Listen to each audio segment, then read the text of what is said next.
धर्म संस्थापना के देवता भगवान श्री कृष्ण के चरणों में मेरा नमन। मेरे गुरु परात्पर गुरु डॉक्टर जयंत बालाजी आठवले के चरणों में मेरा नमन। मेरे गुरु समान मेरे पिताजी माननीय हरिशंकर जैन जी को मेरा नमन। सम्मानीय मंच माननीय Pushpen ji, general GD Bakshi, colonel RSN Singh, Pawan Sinha ji, मंच पे विराजमान सारे सम्मानित व्यक्ति, मेरे समक्ष बैठे मेरे सीनियर्स, मेरे भाई, मेरे बहन, आप सबको मेरा बहुत बहुत नमस्कार। और आज अपनी बात शुरू करने से पहले मैं सबसे पहले इस मंच का बहुत धन्यवाद देना चाहता हूं जिसने मुझ जैसे युवा को यह अवसर दिया कि मैं आपके सामने आके अपनी बात रखूं, क्योंकि जो यहाँ पे सम्मानित मंच है, मैं ऐसा महसूस करता हूं कि मैं वहां पे बैठने के भी काबिल नहीं हूं, पर माननीय पुष्पेन जी ने मुझे ये अवसर दिया कि मैं इनके साथ डायस शेयर करूं और इसके लिए मैं सेव इंडिया फाउंडेशन का बहुत बहुत धन्यवाद करता हूं, शुक्रगुजार हूं कि उन्होंने मुझे ये अवसर दिया। अब आज का जो मुद्दा है उस पर आने से पहले मैं आपको कुछ बातें बताना चाहता हूं, और ये बातें बताने का पर्पज आपको ये नहीं है कि हमने क्या किया, इसमें मैं का भाव नहीं है। इसमें यह भाव है कि एक अधिवक्ता इस देश की इंटरनल सिक्योरिटी के लिए एक अधिवक्ता अपनी वकालत के माध्यम से कैसे चेंज ला सकता है, ये बात मैंने अपने जीवन में बहुत ही शुरुआती स्टेजेस से देखी। मेरा जन्म 1986 में हुआ। 6 दिसंबर 92 को बाबरी मस्जिद का विध्वंस हुआ। तब मैं 6 साल का था और मैंने अपने पिताजी को देखा कि 13 दिन के बाद, जैसे मेरी दादी जी की डेथ हुई, 6 दिसंबर 92 को मेरी दादी जी की भी डेथ हुई, जिस दिन ढांचा गिरा, 13 दिन के बाद, 13वीं होने के बाद सर मुंडाए हुए वो हाईकोर्ट पहुंच गए, स्पेशल बेंच बैठाई और ये अर्जी दी हाईकोर्ट में कि रामलला का दर्शन करना हम सबका जन्मसिद्ध अधिकार है और रामलला संवैधानिक पुरुष है, संविधान के ओरिजिनल पृष्ठों पे है और इसलिए वो दर्शन पूरे उत्तर प्रदेश का माहौल, साइंस साहब बोल रहा था सिक्योरिटी छोड़िए, कोई पानी पूछने वाला भी नहीं था। और 10 दिन, जाड़े के दिन 10 दिन, आप जानते हैं लखनऊ में कितनी जाड़ा उस समय कितना पड़ता है, 10 दिन लगातार हाईकोर्ट में अकेले बहस की। पूरा हाईकोर्ट सिर्फ अदर साइड से भरा हुआ था, टोपियां ही टोपियां दिख रही थी और अकेले मेरे पिताजी ने हाईकोर्ट में बहस करके ये प्रूफ किया कि भगवान राम संवैधानिक पुरुष है, संविधान के ओरिजिनल पृष्ठों पे है। 1 जनवरी 1993 को इलाहाबाद हाईकोर्ट में जस्टिस जस्टिस हरिनाथ तिलहरी ने ऐतिहासिक फैसला दिया और माना कि भगवान राम संवैधानिक पुरुष है, वहां पे दर्शन तत्काल तोड़ दिए जाए। वो दिन और आज तक है कि भगवान राम के दर्शन अनबदल चलते आ रहे। इससे मैंने क्या सीखा? इससे मैंने ये सीखा, और वही दिन था 6 साल की आयु में मैंने डिसाइड कर लिया था कि मुझे वकालत के पेशे में ही आना। इसके बाद आपको पता होगा 1996 में कल्याण सिंह गवर्नमेंट को उस समय के प्रेसिडेंट ने बर्खास्त कर दिया। पहली बार मेरे हिंदुस्तान की लीगल हिस्ट्री में ऐसा हुआ कि किसी राष्ट्रपति शासन को किसी भी हिंदुस्तान की कोर्ट ने अवैध किया, और मेरे पिताजी ने उसमें आर्गुमेंट किया था। जस्टिस काटजू, जस्टिस बीएम लाल, जस्टिस ब्रजेश कुमार की बेंच थी, और खास बात ये थी कि मैं हमेशा उनके साथ जुड़ा रहता था, उनकी कोर्ट की हर एक बहस को सुनता रहता था। और उन्होंने बहस की और उन्होंने कहा कि गवर्नमेंट ऑफ उत्तर प्रदेश और गवर्नमेंट फॉर उत्तर प्रदेश में फर्क होता है। ऑफ को उन्होंने व्याख्या की और 3 जजेस की बेंच ने इलाहाबाद हाईकोर्ट के फैसला दिया, और पहली बार हिंदुस्तान की कॉन्स्टिट्यूशनल कोर्ट ने एक प्रेसिडेंट प्रोक्लेमेशन को असंवैधानिक घोषित किया और सुप्रीम कोर्ट से भी वो केस सब जीते। और उसके बाद आज स्वर्गीय कल्याण सिंह ने उसके बाद बहुत हुई, तो मैंने ये जाना कि एक वकील की ताकत इतनी हो सकती है कि वो अपने वाक्य से, अपनी रिसर्च से एक आदमी को चीफ मिनिस्टर भी बना सकता है। जब ये चीजें मैंने देखी, उसके बाद सन 2000 आया, जब सोनिया गांधी की इलेक्शन पिटीशन मेरे पिताजी ने बहस की।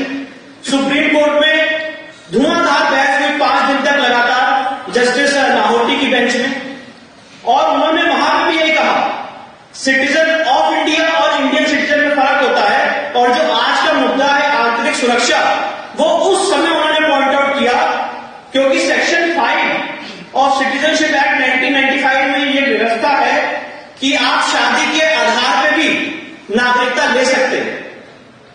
तो उस समय उन्होंने पॉइंट किया कि इंडिया में डुअल सिटीजनशिप परमिसिबल नहीं है, इटालियन सिटीजन भी है ये, और इसलिए इनको इंडिया की नागरिकता नहीं मिल सकती है। She is only Indian citizen, not citizen of India. जो आदमी यहां पे पैदा होता है उसके साथ ऑफ लगता है। For example Vishnu Shankar Jain son of Harishankar Jain, Harishankar Jain son नहीं होता है। तो इसीलिए उन लोगों को हमेशा इंडियन सिटीजन माना जाता है, और सुप्रीम कोर्ट की बेंच ने माना कि ये फोरेंसिक लॉजिक है, ये फोरेंसिक एबिलिटी है, and we appreciate the forensic point of the learned lawyer. और सोनिया गांधी के जो वकील थे सुप्रीम कोर्ट को, उन्होंने एक ही बात कही कि जो जैन साहब कह रहे सही है, इसको इस केस में डिसाइड नहीं करिए, नहीं तो पॉलिटिकल हैवक हो जाए। पर पॉलिटिकल हैवक हुआ। आगे चल के राष्ट्रपति ने, आप सब जानते हैं, उनसे उनकी नागरिकता पूछी। तो सवाल है, मैंने ये सारी चीजें उनसे सीखी कि कैसे एक क्रांति अपने देश के लिए सारी बातें आप ला सकते हैं कोर्ट के मंच पे, अपनी रिसर्च से, अपनी मेहनत से आप वो बातें लोगों के सामने रख सकते हैं। आंतरिक सुरक्षा के मुद्दे पर आप इतना काम कर सकते हैं। शांति सुरक्षा बल का निर्माण किया था, यहाँ पे बहुत सीनियर लोगों को पता होगा, जिसमें 50% हिंदू होने थे, 50% मुस्लिम होने थे। और शांति सुरक्षा बल को मेरे पिताजी ने चैलेंज करके अवैध घोषित करवाया, और यही बात रखी हाईकोर्ट के सामने कि जब ये फोर्स निकलेगी वो ये नहीं देखेगी, और जो बात मैं बोल रहा हूं ये ऑन रिकॉर्ड है, उन्होंने कहा कि जब ये फोर्स निकलेगी तब वो ये नहीं देखेगी कि जैन का बच्चा है कि श्रीवास्तव का बच्चा है, जैसा श्रीवास्तव थे, जैन का बच्चा है कि श्रीवास्तव का बच्चा है, वो देखेगी हिंदू का बच्चा है, भूल लो। आप हिंदुओं का मैसेकर कराना चाहते हैं। और वो ऐसे आर्गुमेंट्स थे जो मैं एक बालक के रूप में जब मैं बैक बेंच पे बैठ के देखता था तो मेरे रोंगटे खड़े हो जाते थे। सोनिया गांधी के केस में उन्होंने सुप्रीम कोर्ट के 3 जजेस के सामने कहा कि जनाब, मैं यहां पे अपने लिए कुछ मांगने नहीं आया हूं, मैं आपके सामने ये मांगने आया हूं कि जब कभी आगे ये देश गुलाम हो तो कोई ये ना कहे कि इस देश की जुडिशरी ने सही टाइम पे सही निर्णय नहीं लिया। और एक दिन ऐसा उन्होंने सुप्रीम कोर्ट के 3 जजेस के सामने कहा कि एक दिन ऐसा आएगा कि बेनजीर भुट्टो इंडिया में आके किसी शादी करेगी और कश्मीर पाकिस्तान को दे देगी। आप वो दिन देखना चाहते हैं? अगर वो दिन देखना चाहते हैं तो वोट कर दीजिए।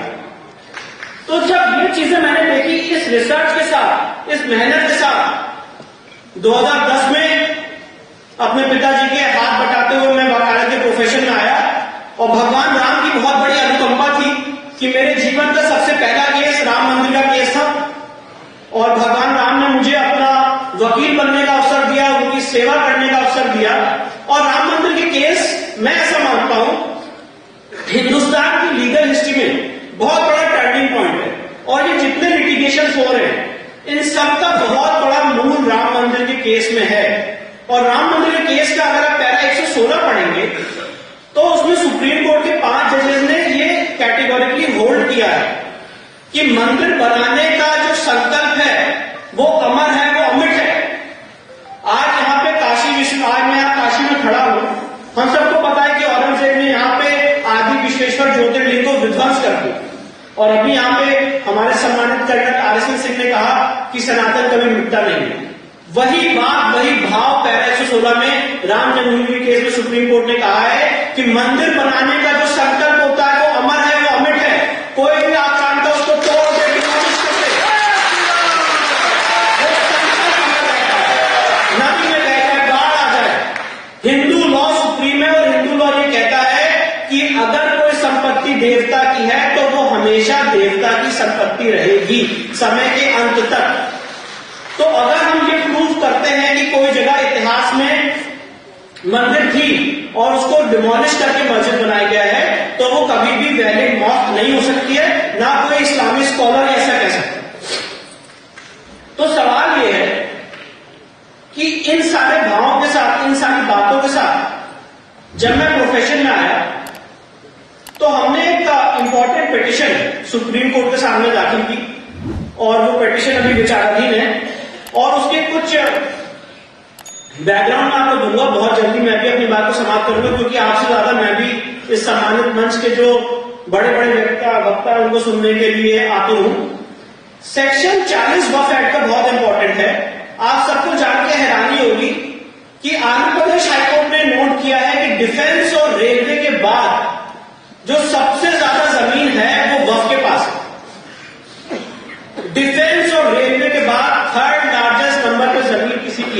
तो वो वक्फ की है। वक्फ एक्ट को हमने एक्सटेंसिवली सुप्रीम कोर्ट में चुनौती दी है और उसका एक सेक्शन आपके सामने मैं पढ़ के बताना चाहता हूं और आप सब उसको बड़े आराम से समझेंगे और मैं उसको एक्सप्लेन करूंगा कि ये प्रोविजन आज के इंडिपेंडेंट इंडिया में, आज के संवैधानिक इंडिया में हिंदुस्तान की पार्लियामेंट ने पास किया और हम चुप हैं, इसके लिए हमें संगठित होकर आवाज उठानी चाहिए। और वो प्रोविजन क्या है वो आपके सामने रखता हूं, सेक्शन 40 वक्फ एक्ट का। और माननीय पुष्पेन जी इसको बहुत अच्छे से आपको और समझाएंगे। इसने वक्फ बोर्ड को पावर दी है, where the board has any reason to believe that any property of any trust or society registered in pursuance of the Indian Trust Act 1882 or under the Society Registration Act 1860 or under any other act is a Waqf property.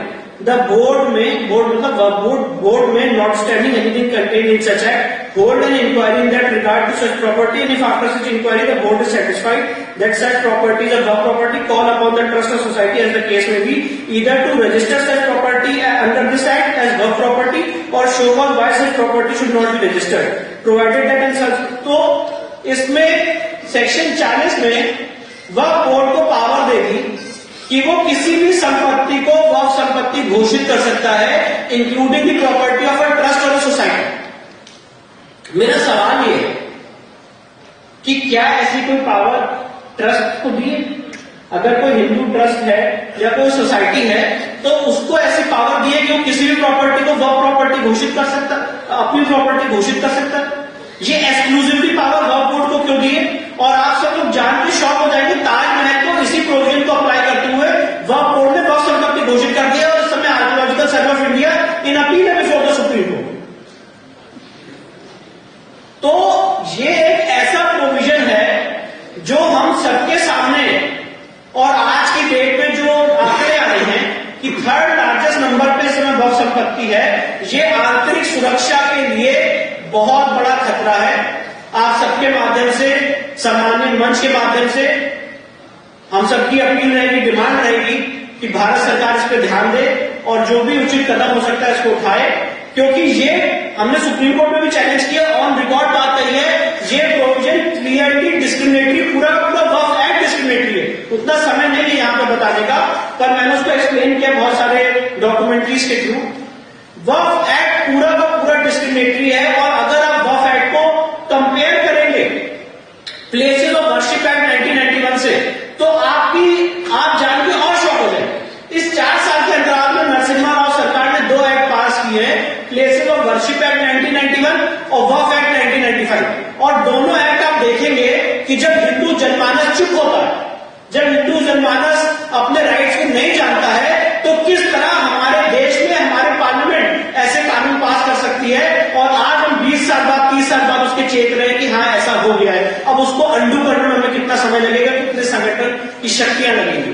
Places of worship act 1991 में section 4 में यह व्यवस्था की गई कि 15 अगस्त 1947 को जिस धार्मिक स्थल की जो स्थिति थी वो वैसी रहेगी और उसको रेस्टोर करने के लिए कोई भी लॉसूट, कोई भी केस फाइल नहीं हो सकता है और उसमें अयोध्या को एग्जेप्ट किया। अब सवाल भी बनता है, 2 सवाल बनते हैं। आपने अब इसको जो मैंने वक्फ एक्ट की बात बताई इससे जरा कंपेयर करिएगा।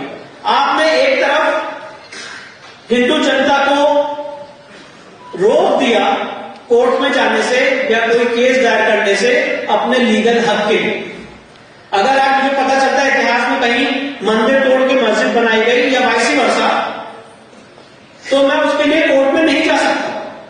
पर on the other hand section 40 में वक्फ एक्ट में 4 साल के गैप में ये कानून आए। On the other hand section 40 में वक्फ एक्ट में आपने उनको ये पावर दी कि वो किसी भी संपत्ति को वक्फ संपत्ति घोषित कर सकते हैं। अगर आपकी संपत्ति को वक्फ संपत्ति घोषित करते हैं तो आप कोर्ट में केस लड़िए। पहले आप वक्फ ट्राइब्यूनल जाइए, उसके बाद आप हाईकोर्ट जाइए, उसके बाद आप सुप्रीम कोर्ट जाइए। तो एक तरफ ये कौन सा कानून इस देश की पार्लियामेंट ने पास किया है कि एक तरफ तो आपने लोगों की मुंह बंद करने का काम किया। आज कोई आदमी अपनी बात अगर रेस करना चाहता है तो कैसे रेस करेगा? या तो सड़कों पर धरना रहेगा, किसान आंदोलन की तरह रोड ब्लॉक करेगा जो असंवैधानिक है, और अगर संवैधानिक उसके पास कोई हथियार है तो वो है अपनी बात कोर्ट में कहने का। तो आपने 1991 में ये कह दिया कि मंदिर मस्जिद का कोई भी जो विवाद है उसके लिए आप कोर्ट नहीं जा सकते हैं, वो ऐसे ही रहेगा, सिर्फ अयोध्या को एग्जेम्प्ट किया। और दूसरी तरफ वह कोर्ट को आपने पूरी पावर दे दी कि वो किसी भी संपत्ति को वक्फ संपत्ति घोषित करे और उनके लिए सारी लीगल रेमेडीज खुली हुई। तो सवाल यह बनता है कि इस तरह से अगर कोई भी पार्लियामेंट इस देश की बहुसंख्यक समाज की आवाज को दबाने का काम करेगा, कुचलने का काम करेगा, तो अब समय आ गया है कि हम सब संगठित होकर इस सम्मानीय मंच के मार्गदर्शन में ये सारी बातें सुप्रीम कोर्ट में, हाई कोर्ट में अलग अलग जगह उठाएंगे।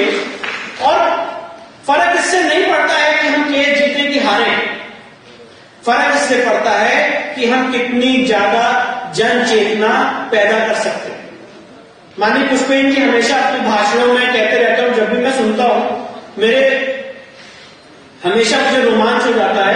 वो कहते हैं समाज को जागृत होना पड़ेगा, अपने अधिकारों के लिए समाज को जागृत होना पड़ेगा। सरकारें आएंगी जाएंगी, पर समाज को अपने अधिकारों के लिए आगे बढ़ के आना पड़ेगा, ये इंपॉर्टेंट बात है। और इसीलिए मैंने आपके सामने Waqf act, places of worship act को रखा। इसको आप लोग भी देखें, इसका आप लोग भी विरोध करें, ट्विटर, इंस्टाग्राम, यूट्यूब, जिसके भी माध्यम से हो सकता है। और एक बात और कहना चाहता हूं और उसके बाद मैं अपनी बात को समाप्त करूंगा। अभी मेरे इंट्रोडक्शन में ये कहा जा रहा था कि हिंदू राष्ट्र में तत्पर हूं। मुझे तो डर लगने लग गया है हिंदू राष्ट्र की बात करते हुए। और पता है मैं आपसे ये बात क्यों शेयर कर रहा हूं। अभी मैं एक बेल एप्लीकेशन लड़ रहा हूं जो दिल्ली में जंतर मंतर में नारे लगाए गए। उसमें एक व्यक्ति ने हिंदू राष्ट्र की मांग रखी, ना वो नारे में था जो 5 बजे नारे लगाए गए, वो उस नारे में नहीं थे। कार्यक्रम 10 बजे चालू हुआ, 12 बजे खत्म हो गया। उन्होंने 2 बजे इंटरव्यू दिया, मीडिया वालों ने उनसे पूछा कि क्या ये देश हिंदू राष्ट्र घोषित हो जाएगा। उन्होंने कहा हाँ, ये देश हिंदू राष्ट्र घोषित हो जाएगा। और उस आधार पर उनको अरेस्ट किया गया। अभी दिल्ली हाईकोर्ट में उनकी बेल एप्लीकेशन लगी थी और मैंने उस बेल एप्लीकेशन में हाईकोर्ट के सामने कहा कि अगर हिंदू राष्ट्र की बात करना 153A के तहत ऑफेंस है तो आप मेरे क्लाइंट की बेल एप्लीकेशन रिजेक्ट करें। अगर हिंदू राष्ट्र की बात करना 153A के तहत ऑफेंस है तो आप रिजेक्ट कर दीजिए और सिर्फ मेरा क्लाइंट जेल नहीं जाए, मैं भी जेल जाने के लिए तैयार। बेल एप्लीकेशन रिजेक्ट होती है, यही बात सुप्रीम कोर्ट में भी कहूंगा और सुप्रीम कोर्ट में कहूंगा कि मुझे यही सेंस करके जेल भेज दीजिए, क्योंकि हिंदू राष्ट्र की बात सिर्फ मैं नहीं कर रहा हूं, इस देश का बहुसंख्यक समाज चाहता है कि हिंदू राष्ट्र बने।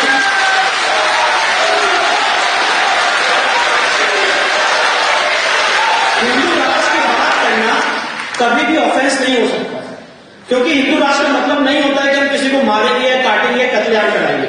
हिंदू राष्ट्र का मतलब होता है एक आध्यात्मिक राष्ट्र, एक ऐसा राष्ट्र जो राम राज्य की परिकल्पना को लेकर चलता है। जैसे कि अभी कर्नल आर.एस.एन. सिंह ने कहा कि धर्म और रिलीजन अलग होता है और धर्म को डिक्शनरी में अलग से डिफाइन किया गया। और आप इस देश के समाज को सेकुलर होने के लिए मजबूर नहीं कर सकते। सरकारें सेकुलर होती, लोग सेकुलर नहीं होते। मैं ये मानने के लिए बात नहीं हूं कि सर्वधर्म समभाव। मैं मानता हूं कि मेरा ही जो धर्म है वो सुप्रीम है और दूसरे आदमी को भी इजाजत है कि वो माने उसका धर्म सुप्रीम है। सरकारें सेकुलर होती, लोग सेकुलर नहीं होते। और इसीलिए आज आपके सामने ये मौका मिला कि मैं अपनी बात रखूं, आपके सामने इंटरनल सिक्योरिटी ऐसे इतने इंपॉर्टेंट इश्यूज को डिस्कस करूं। सेव इंडिया फाउंडेशन का, माननीय पुष्पेन जी का, जीडी बख्शी का, आर.एस.एन. सिंह साहब का, डॉक्टर पवन सिन्हा साहब का, सबका बहुत बहुत धन्यवाद। उन्होंने ये अवसर दिया और आप सबके सामने आके अपनी बात रखने के लिए मुझे ये अपॉर्चुनिटी दी। आप सबका बहुत बहुत धन्यवाद। मुझे प्यार से सुनिए।